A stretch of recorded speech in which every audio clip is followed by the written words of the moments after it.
Alright, just got here at Tanner's Customs and Collision. Justin is the one that painted the C7.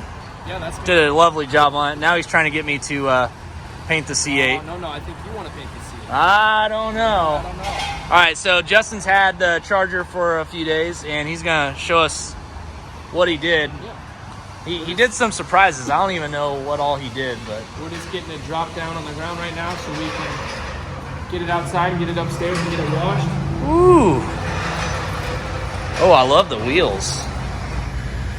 So you did the centers of the wheels in like a graphite color? Yeah, the wheels used to be matte black, so we took those off and then did them like gunmetal gray with the matte finish. And then of course you did your taillights, kind of like how you like to do your Oh, yeah. That looks good. Oh, you did the Hellcat emblem we did too. The Hellcat emblems, stripped off all your other emblems. Man, that looks... Painted your front one, and then we did your calipers.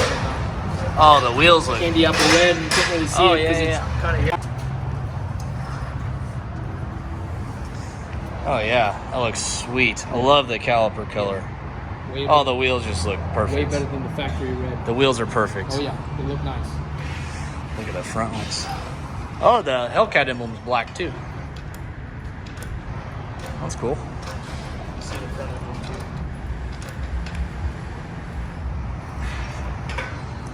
Oh yeah.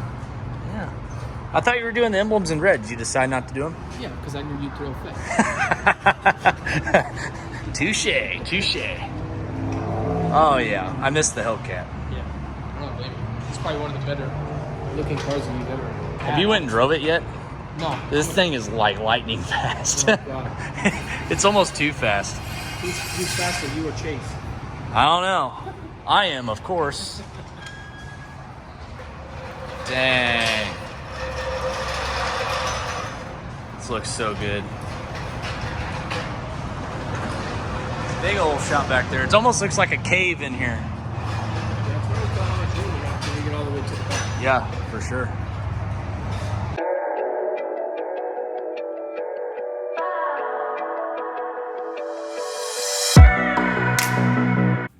Make sure you hit the subscribe button and the bell notification to let you know whenever I post a new video.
Nitto 555R2s mounted on Nemo's 15-inch welds today.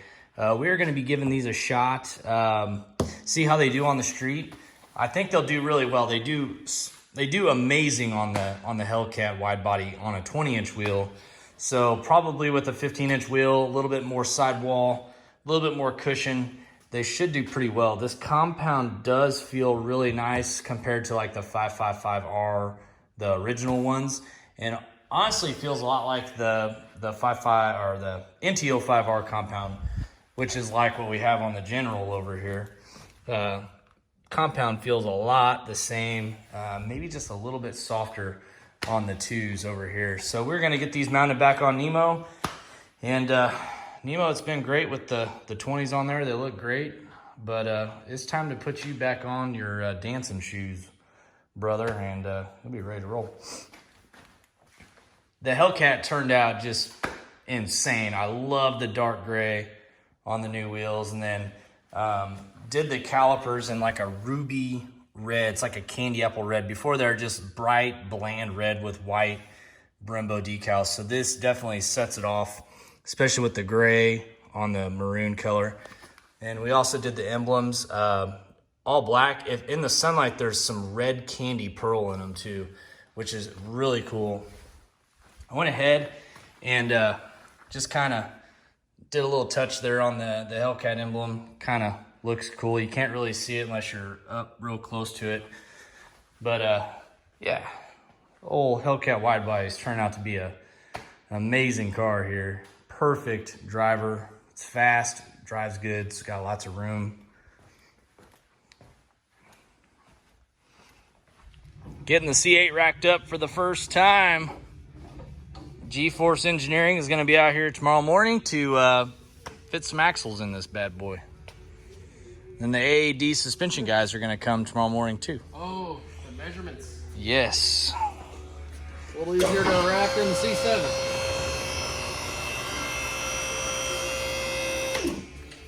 Steven, it seemed pretty easy to wrap. Yeah. Yeah, it's a Corvette, of course. Stock ride height Corvette. Hold it right in. Good. All right.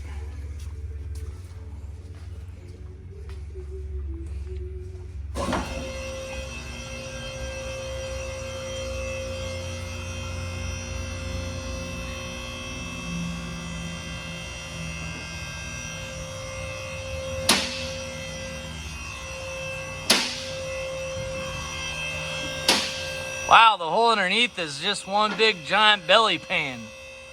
That looks like it has the same center plate. Yeah, it does. Jesus, there's like everything has a. It's like a damn Le Mans car. Look at those scoops coming off the brakes. Yeah. Holy cow. Yeah, these scoops here. I mean, this thing is just a panel after panel. Holy crap. Yeah, we're gonna have to buy some new sockets. 'Cause I don't have these. It's like they built this car to go 300 miles an hour. Just try and break the sound barrier on the ground. Perfectly smooth. Look at this, Tim. Yeah. It's going to make working on them a nightmare, but hey. No, I think once you get most of these rear ones off, I think that's where you're going to access a lot of the things. oil filters. The oil filter. Hey, at least they put a cutout for it. See, I think we can get to the spark plugs from right here. Let me see. Fairly easily. Oh, yeah, there's the coil packs there. We need a light. Oh, No, yeah. I think once you get this one out of here, I don't think... Yeah, I bet it'd be pretty easy to work on, honestly. Steven, there's the crossover. Oh, yeah, there we go. There's the coil packs there, the spark plugs up in there. Wow, that's We were crazy. honest with you, changing. So there's two coil packs. There's a pair there, and then there's a pair there. Okay. Big shields on the All right, Steven, time to do headers. Let's do it. That's the muffler. Steven, do you see this gas? Holy crap. Props to GM for making the ugliest damn exhaust tips in existence. That's the crossover. Oh, wow. They put it on the bottom. Tanks are super low. What's this? The crossover pipe on the gas tank. Yeah, Oh, it's down low. Yeah. There it is through there. Damn. So what do you think, Steven? When the Cook's headers show up. Well, I don't know. We need to get some for it. I don't think they're available yet. Do the big Lamborghini cutout. Yeah. Twin I turbo. think it'd be cool just to have like one tip that's just one big blob. Yeah. And not these square tips coming out of a, Suitcase. I guess yeah, I don't know what you call them. Nick, what do you think of those exhaust tips? They're pretty bad. Yeah. It took me a second to realize that was the muffler. What if they did a big bow tie tip? Yeah, bow tie tips. Yes. Keeping it OS for life. Yeah. Just clean take the shield out. All right, we got the C8 here in the shop. We got the Gforce guys here. They specialize in axles, drive shafts. What other things do you guys specialize in? Yeah, you know, bushings and, you know, drivetrain supporting kits. Basically shafts. They specialize in shafts, which is what Steven's holding here. Yeah. You already got the stock shaft. one out, and you really didn't have to take a lot of stuff out to get it out. Just some brackets. There's enough room by the transmission to snake it out of the hub. What do you say a person, if they're wanting to put axles on their C8, how long do you think it'd take them to get it out? I don't know, an hour. Hour? That's it? Well, how long have you been working on it? Yeah, I mean, the fact you don't have to take the knuckle or the brake or, you know, anything off and you can get it out. There's a couple wires and sensors. Heat shield. And this is one of the only parts on a C8 that I have seen break So far. Yeah. And that's just at stock power level because no one's really making more power with these things yet. So this is definitely going to be one of those upgrades that every C8 owner is going to probably want to do at some point, that's even going the drag strip stock. And now we know it's easy to swap them out, so that's another good thing. And then on the flip side of that, we have the guys from AAD here measuring suspension parts. That's true. So they're going to be making some billet, what do you say, A-arms probably. Yep. They're getting ready to measure. Do the rear upper. Yeah, they're getting ready to measure the back. They're also going to be making some spanner wrenches probably for the Probably. adjustable I've coilovers. heard there's a lot of demand for those. Yes, we need those. That way you can adjust these adjustable coilovers there. And yeah, so they're coming out with a bunch of cool things. But Steven's going to go ahead and we're going to fit these Gforce axles in. And hopefully everything fits and we'll be good to go the drag strip. Ready to rock. Yeah. Dude, that was awesome. Yeah. So you leave the actual stub in the diff and then the Gforce axle bolts to that stub? That's it. That's Okay. correct. Yeah. It's a direct fit right there. Nice. That's probably what makes it a little bit easier to remove. Yeah, You don't take that we stub got the out. lower eccentric bolts on the control. Man, that's I was crazy. You didn't have thinking to I was gonna undo have anything. Yeah, like there's two brackets just to move Yeah. this new little sensor. I'm not sure what these are for yet, Uh, but yeah, knows? snakes right out of there. that's awesome. Look at the Left engine. plenty of room. You can barely see the engine back there. Yeah. It's crazy all the belly pans on these things. Oh, that thing's smooth as Yeah, flat bottom. Finally, they got to make a clean valve cover. Yeah. Yeah, those valve covers are nice. All right, Steven. I heard you say something's different on this side. What we got? So on the passenger side, you come out of the front side. Okay. And there's the brake caliper, but since the cat is a little bit lower, you can't come up enough. So you put the stub this way, come out. So you run the stub out the bottom on the driver's side, Yep. and it comes right out. A little bit different. Just Still easy though. That's awesome that you can change axles Yeah. this quick on these cars. And that is the e-brake for anyone that's wondering why it's got two calipers. This is actually just an e-brake. all electronic. Yep. Oh, no, it isn't. It's just, yeah, they just did. Putting some lube on there. Oh yeah. It's always good to lube your We don't shaft want it to before get you seized insert it. up. Yep. You guys have more bolts too? Oh, yeah. Oh, yeah, we have options too. All right. Yeah, I think we want to do a little bit shorter on that side, but let's get a couple in and see how they.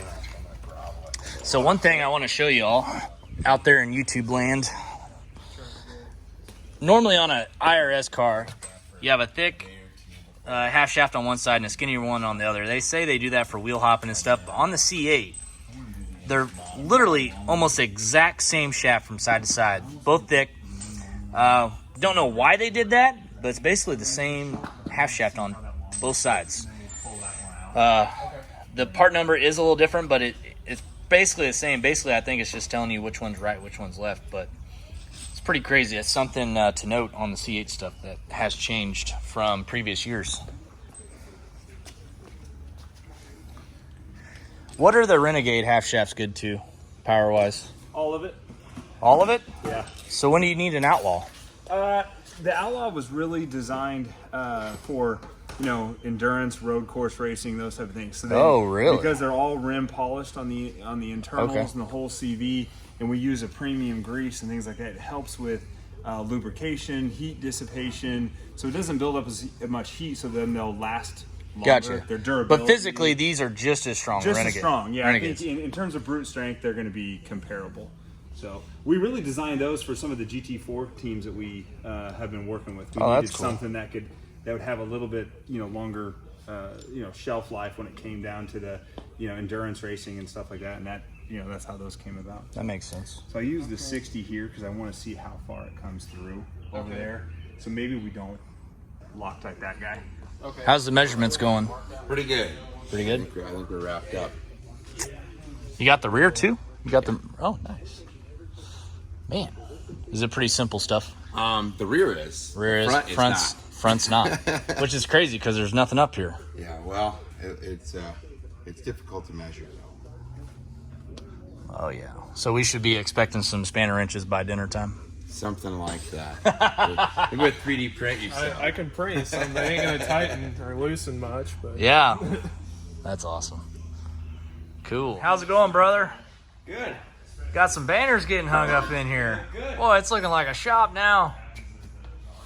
That's the big one right there, the Texas Speed one. That's a big old banner. Make sure you're doing stuff OSHA approved now. I don't want to see any sketchy stuff.